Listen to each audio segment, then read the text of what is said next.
पश्चिमी बंगाल के घने जंगलों के बीच एक प्राचीन और जीर्ण शीर्ण हवेली खड़ी थी, जिसे लोग राजबाड़ी कहा जाता था।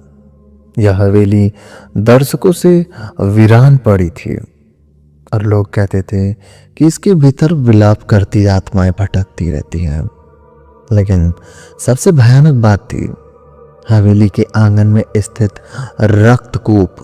कहा जाता था कि इस कूप में कभी पानी नहीं रहता, बल्कि यह उन आत्माओं के आंसुओं और रक्त से भरा है जिन्होंने इस हवेली में भयानक अंत पाया था। हर समस्याओं की रात कूप से एक भयानक कर्राने की आवाज आती थी जो मीलों दूर तक सुनी जा सकती थी। अवरण की एक खोजी पत्रकार जो अलौकिक घटनाओं से गहरी रुचि रखता था, अपनी टीम के साथ इस रहस्य को उजागर करने के लिए राजबाड़ी पहुंचा। उसकी टीम्स में एक ध्वनि विशेषज्ञ, नेता और फोटोग्राफर रवि और एक स्थानीय गाइड विपिन था। विपिन अनिश्चा में से एक उनके साथ आया था, क्योंकि इस जगह से बुरी शक्तियों की दृढ़ता से विश्वास करता था।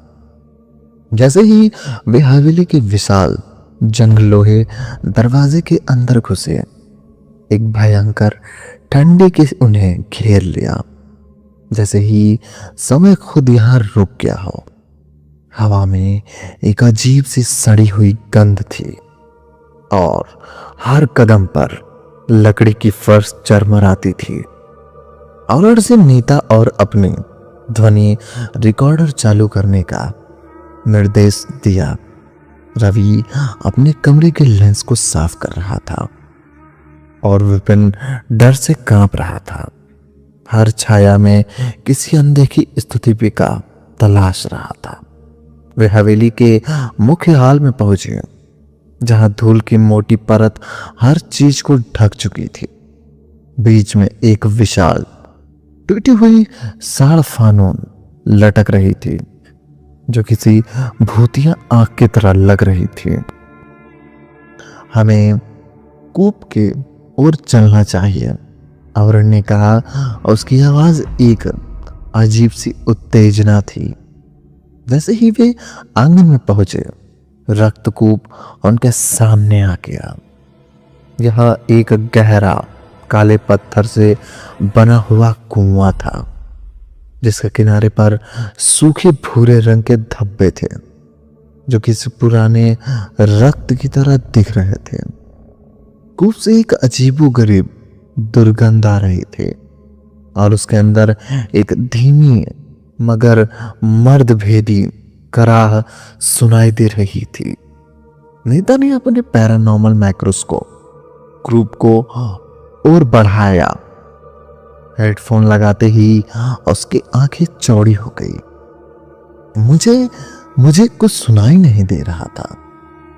कई आवाजें एक साथ वे विलाप कर रही थी। तभी रवि के कैमरे ने एक अपने फ्लैक्स करना शुरू कर दिया। हर फ्लैक्स के साथ कूप के अंदर एक क्षण भंगुर आकृति दिखाई देती थी। कभी एक छोटी लकड़ी का चेहरा, कभी एक वृद्ध पुरुष की झुकी हुई पीठ, कभी युवा महिला की डरी हुई आंखें। विपिन जोर से चिल्लाया, हमें यहां से जाना होगा, ये आत्माएं हमें जाने नहीं देंगी। अवरण हालांकि डर गया था, लेकिन अपनी जिज्ञासा पर काबू नहीं कर पा सका। उसके कूप के किनारे एक और कदम बढ़ाया। हमें एक सबूत चाहिए। जैसे ही उसने कूप को झांकने की कोशिश की, एक अदृश्य शक्ति ने उसे अपनी ओर खींच लिया। उसके संतुलन बिगड़ा और वह गिर पड़ा, लेकिन आखिरी पल में विपिन ने उसे खींच लिया। तभी कूप की एक भयंकर चीख निकली, इतनी तेज कि उनके कान सुन्न हो गए। हवेली की खिड़कियों से शीशे चटकने लगे और एक तेज हवा का झोंका आया। जिससे धूल और सूखे पत्ते को उनके चेहरे ओर घुमा दिया। हवा में एक शीतलता और उदासी इतनी बढ़ गई कि उन्हें लगा कि उनकी सांसें रुक जाएंगी। नीता का माइक्रोफोन जोर जोर से बजने लगा और रवि के कैमरे के लेंस पर रक्त जैसे धब्बे दिखने लगे। मुझे यहाँ कुछ दिखाई दे रहा है, नीता ने खींचकर कहा। उसकी आवाज कांप रही थी।